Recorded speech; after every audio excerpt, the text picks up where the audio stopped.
Dr. Johnathan Reed, who claims to be a psychologist with a PhD, said he stumbled across an alien and its UFO ship while walking his dog in the Cascade Mountains in Washington. Mr. Reed claims the bizarre encounter happened on October 15, 1996. The story goes that Dr. Reed took his dog Suzy, a golden retriever, on a hike with him in the Cascade Mountains. Soon after, something caught the attention of Suzy, and she took off running towards whatever it was. The barking became more intense, and started to scare Dr. Reed. He thought that his dog was fighting with a bobcat, or something, and went running to assist her. He grabbed a large tree branch to fight off the wild animal, but when he saw the fight, he couldn't believe what he was seeing. Quickly moving, and vibrating, standing at about 4½ feet, was an alien creature with 2 arms, and 2 legs. It had grabbed his dog Suzy and tossed the dog aside. The alien then pulled out some kind of weapon, and vaporized the dog. Mr. Reed then proceeded to get the creature's attention by yelling. The next thing he knew, the alien looked over at him with a cold, frightening stare. Reed's fight instinct kicked in, and he charged at the creature with the stick he had grabbed, and clobbered the thing over its head, knocking it to the ground unconscious.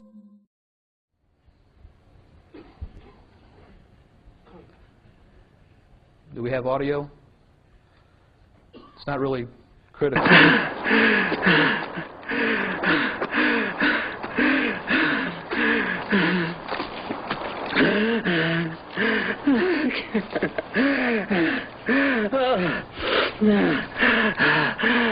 Focus. Can we get the lights down a little bit up front?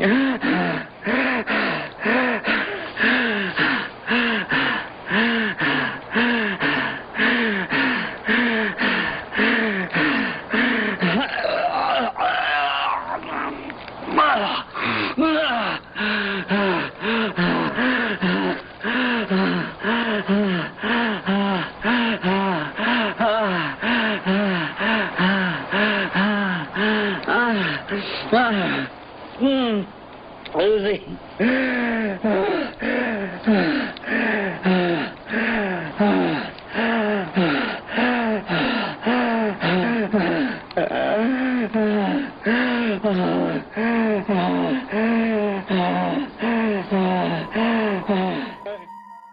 After the shock started to wear off, Mr. Reed heard something in the woods that was producing a humming sound. He walked towards the sound, and followed it until he came upon a hovering black obelisk ship.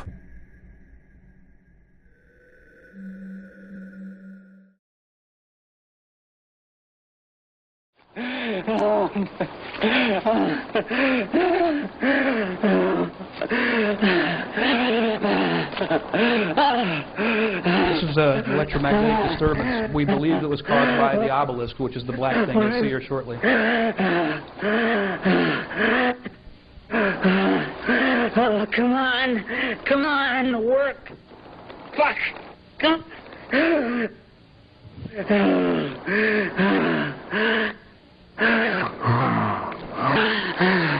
Some people said the audio didn't distort. You could hear there the audio doesn't distort.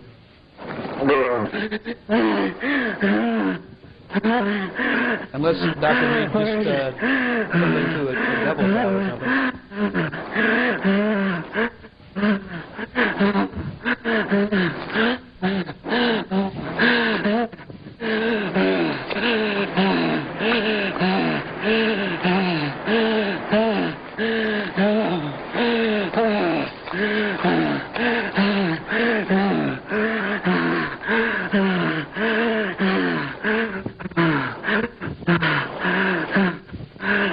This is the black object we call the obelisk.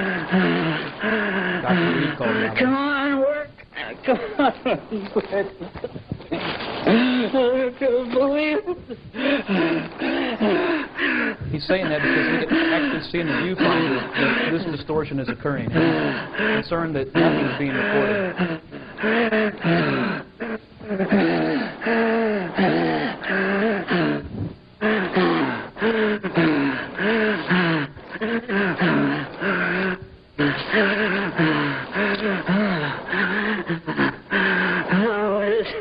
Come on. Come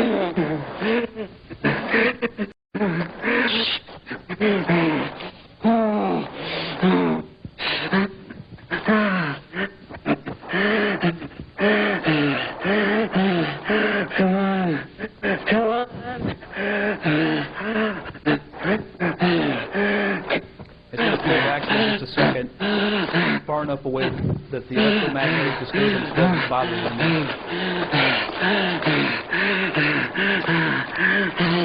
Where are you?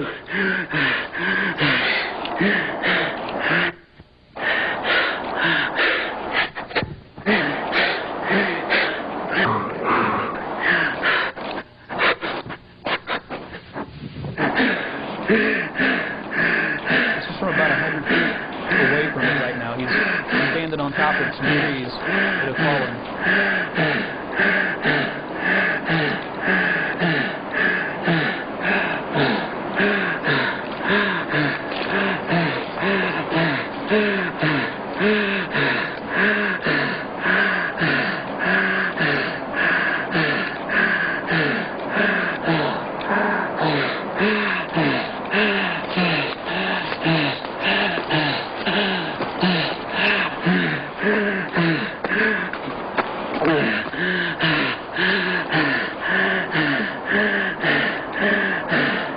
Where is it?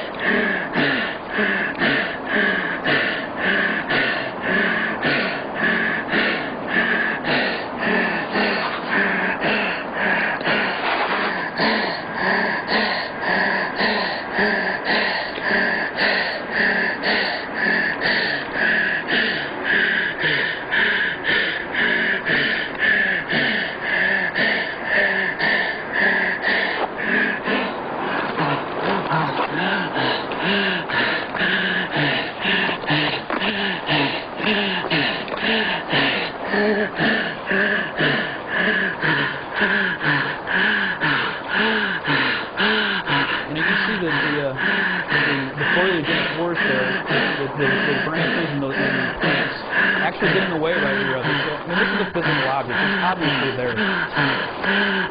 Some people tried to say that it was cut and pasted in some kind of Photoshop application or something. I mean, I don't know how you can look at this video and say that that object is not there.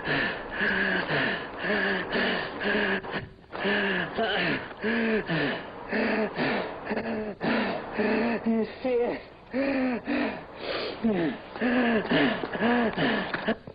Okay, continue that on. We're going to go ahead and show the house footage too. Might as well get that out of the way so that some of the people who haven't seen this footage can get a feel for how compelling and powerful this evidence really is. It was starting to get dark, and Reed needed to get out of the forest. He realized that this was a discovery of a lifetime, and he needed to bring the alien back home with him. So he wrapped it up in his thermal blanket and dragged it back to his car. When Mr. Reed got home, he put the alien into the large freezer in the garage. Finally, Reed went to bed and tried to sleep. The next morning he went back to the freezer and heard a scratching sound coming from it. He pulled the creature out, moved it into his living room and unwrapped the blanket while videotaping the whole thing. After a few days, Dr. Reed claims he was harassed by government agents, the so-called Men in Black, and that they had tried to kill him. One day, Mr. Reed was rammed off the side of the road, and his house was ransacked and the alien was stolen. To this day, Dr. Johnathan Reed still maintains he captured an real alien being, despite his allegations being branded one of the most far-fetched alien discovery hoaxes on record.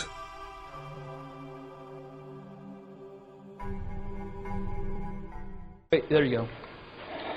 Yeah, that's in color. I mean, does that not look in color to you? Yes. Yes, I'm going to talk about that. Now this is after he's brought this thing home. He was, as you can see in the forest video footage, he was extremely distraught. He was you know, having a reality check because he didn't understand what was going on. He was extraordinarily sick. He'd been vomiting for over an hour. He was dehydrated, and that's why he was wheezing and panting. Plus, he was in a higher altitude, so the oxygen was thinner up where he was at. So he's running around the forest. He's dehydrated. He's sick. Well, he wrapped this thing up and decided he was going to try to hide it. Before he knew it, he was back to his car, and he ended up bringing it home with him. And this is a short time later, he decided that he was going to document it. Because he made some phone calls to some friends, and nobody had called him back. Curiosity got the best of him. He came home, got cleaned up, and then went and got this back out of the freezer that he had put it in his garage because he was afraid it would decompose. And now he's going to do a little physical examination on his own. He's either extremely brave or extremely stupid. I don't know which. But at this point, he actually thought it was dead. So we'll learn later that it wasn't dead.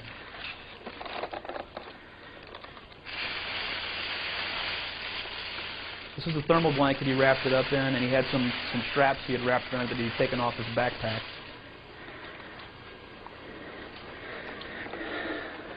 Yes, see, he is blinking. Now, he didn't actually see it blinking when he was recording this. He was looking through his viewfinder in his camcorder, which was a black and white viewfinder. It was about an inch square, and that eyeball probably represented about 2 or 3 pixels in that display. So it would have been very difficult to see.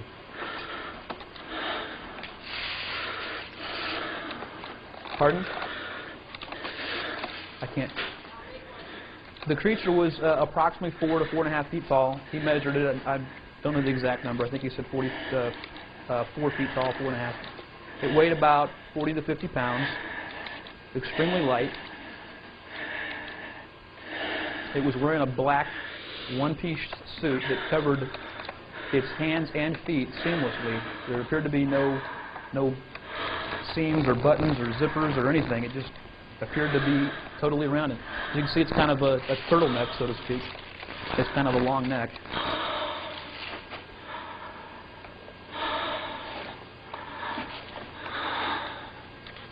Well, we didn't have him medically examined, but I would say he had to have. He had quite a headache, and you'll see that later on. He actually, you know, well, some people don't know the story, so let me quickly recap after this video segment plays. How the creature actually got into this state is an interesting story all by itself.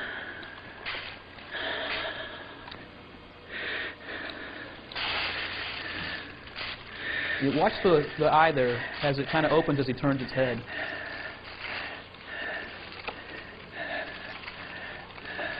He was a little out of it at that point, I would say. Now the noises that you're hearing here, those are coming from the creature. Now he thought that as he was moving its neck that air was just escaping from the lungs, and he just wrote it off as, you know, just this creature was still dead. Now he's kind of opening the eye there just to examine it.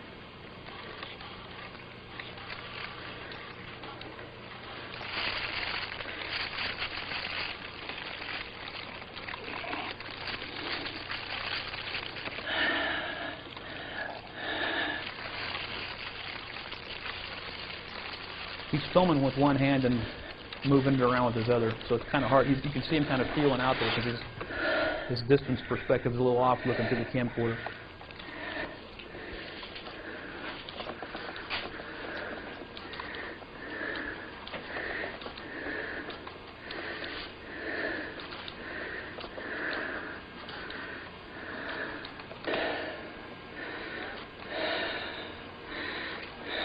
Here's what? Yeah, there is some blood up by the head. Oh, it was red. And I assumed that it was probably red because it breathes air. It's oxygen-based, and therefore it probably used hemoglobin the same way that we do, and so its blood is going to be red also.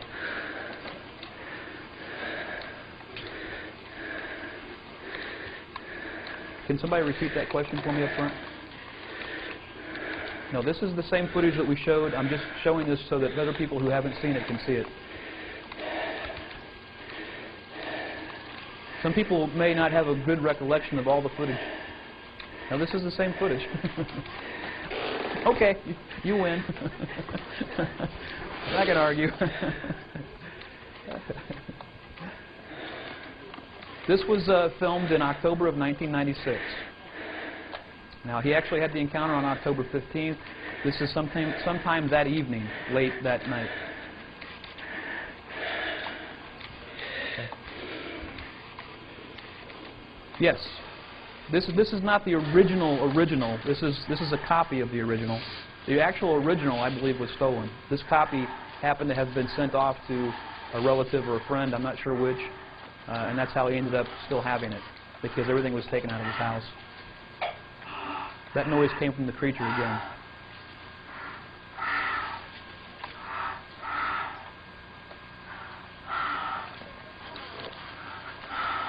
Yes, he actually has this camcorder. At some points he has it duct taped to a ladder. At other points he has it sitting on top of a box. Of course you can't see that because it's sitting on top of it or duct taped to it. That's the wound, and you can see that's a pretty severe wound. It actually breached the skull when he hit this creature with a tree branch. It was attacking his dog. It killed his dog. He reacted instinctively he had a tree branch already in his hand, and he swung it and hit the creature, knocking it down. The remains of his dog was white powder, and I'm going to show you that later on. There were no remains that you could just pick up. I mean, it was powder. Now, I'm not sure he had any interest in getting that. That came from the creature too.